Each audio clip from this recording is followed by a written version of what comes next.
Blood circulation கண்டறியப்படுறதுக்கு முன்னாடி மருத்துவ உலகம் ஏற்றுக்கொண்டிருந்த கேலனிக் தியரின்னா என்னன்றதை பார்க்கலாம்.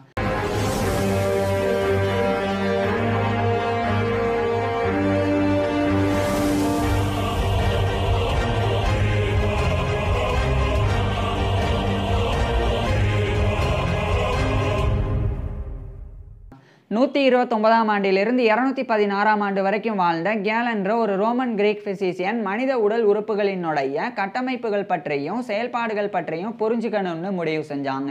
அந்த காலகட்டத்தில் மனித சடலங்களை உடற்கூராய்வு செய்யறதுக்கு உண்டான அனுமதி மறுக்கப்பட்டது. இதனால கேலன் நிறைய விலங்குகளினுடைய சடலங்களை அறுத்து ஆய்வு செய்து வந்தாங்க. அது மட்டும் இல்லாமல் ஹிப்பாக்ரட்டிஸ் போன்ற பண்டைய கிரேக்க மருத்துவர்களினுடைய மருத்துவ கருத்துக்களையும் படித்து தெரிஞ்சுக்கிட்டு வந்தாங்க. இதுக்கப்புறமா கேலன் அவர் விலங்குகளினுடைய சடலங்களை அறுத்து ஆய்வு செய்யறதன் மூலமா தெரிஞ்சுக்கக்கூடிய விஷயங்களையும் அதே மாதிரி ஹிப்பாக்ரட்டிஸ் போன்ற பண்டைய கிரேக்க மருத்துவர்களினுடைய மருத்துவ கருத்துக்களையும் கம்பைன் பண்ணி புதுசாக சில கருத்துக்களை கேலன் தெரிவிச்சாங்க. அதுல முதல் கருத்து நம்மளுடைய உடல்ல 4 ஹியூமர்ஸ் இருக்கு அப்படின்றத கேலன் தெரிவிச்சாங்க.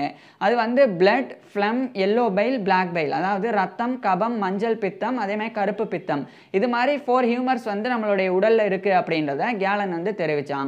அந்த 4 ஹியூமர்ஸுமே இம்பேலன்ஸ் ஆகும்போது தான் நமக்கு நோய்கள் ஏற்படுது அப்படின்றத கேலன் தெரிவிச்சாங்க.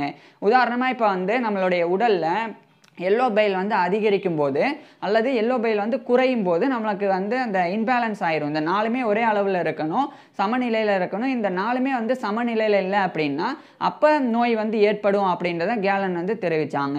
இது மாதிரி இப்போ எல்லோ பைல் மஞ்சள் பித்தம் குறையும் போது கூலான உணவுகளை ரொம்ப குளிர்ச்சியான உணவுகளை உட்கொண்டா எல்லோ பைலை அதிகரிச்சிடலாம், அது சமநிலை ஆக்கிடலாம், மற்ற அந்த பிளட், ஃப்ளம், பிளாக் பைல் அதனோட சேர்த்து சமநிலை ஆக்கிடலாம். இந்த மாதிரியான கருத்தை கேலன் தெரிவிச்சாங்க.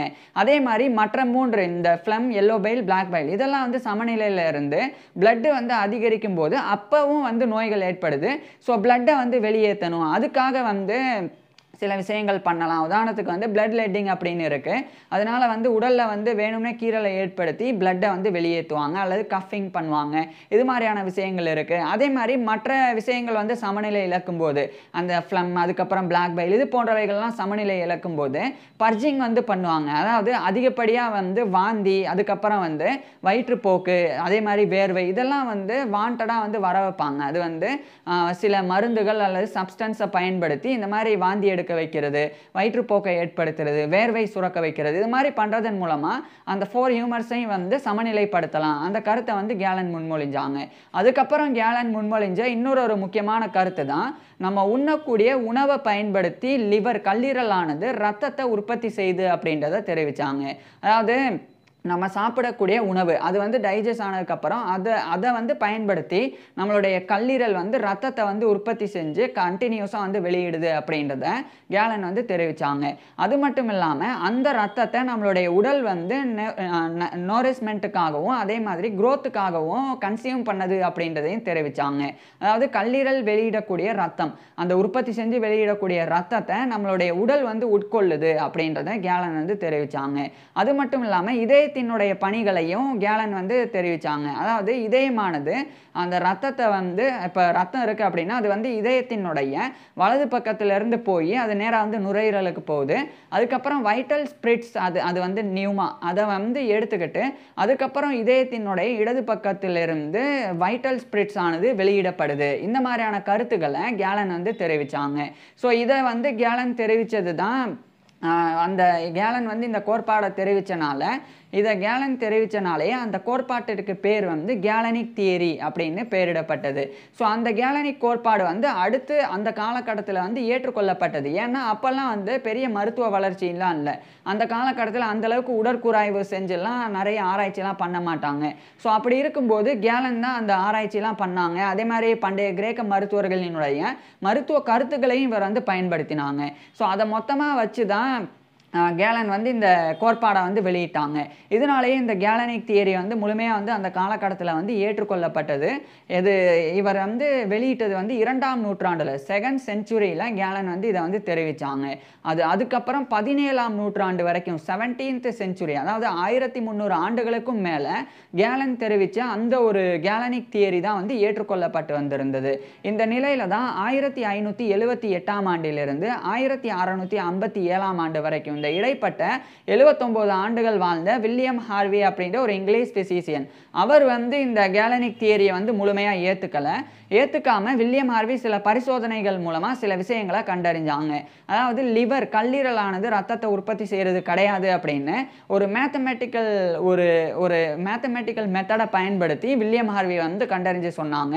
அதுக்கப்புறமா இருதயம் வந்து பம்பு மாதிரி செயல்படுது, அதுதான் நம்மளுடைய உடல் முழுக்க வந்து ரத்தம் வந்து சர்க்குலேட் ஆகுறதுக்கு காரணமாக இருக்குது அப்படின்றதையும் வில்லியம் ஹார்வி தான் வந்து கண்டறிஞ்சு சொன்னாங்க. ஸோ நம்மளுடைய பிளட் சர்க்குலேஷன் ஆஃப் பிளட் அதை வந்து கண்டறிஞ்சு சொன்னது வில்லியம் ஹார்வி தான்.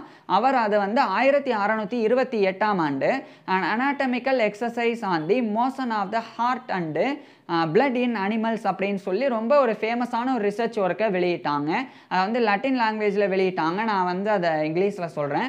ஸோ அதை அவர் 1628ஆம் ஆண்டு வெளியிட்ட பிறகு தான், அதுக்கப்புறம் அங்கிருந்து 20 ஆண்டுகளுக்கு பிறகு தான் கேலனிக் தியரியானது மறுக்கப்பட்டு பிளட் சர்க்குலேஷன் அந்த தியரி வந்து வில்லியம் ஹார்வினால் வெளியிடப்பட்டது வந்து ஏற்றுக்கொள்ளப்பட்டது. ஆனால் 1300 ஆண்டுகள் கேலனிக் தியரி தான் ஏற்றுக்கொள்ளப்பட்டிருந்தது. இதை வந்து நம்ம கேலன் அப்படின்ற மருத்துவர் வந்து தவறு செஞ்சிட்டார் அப்படின்னு நம்ம சர்வசாதாரணமாக சொல்லிட்டு கடந்துட முடியாது.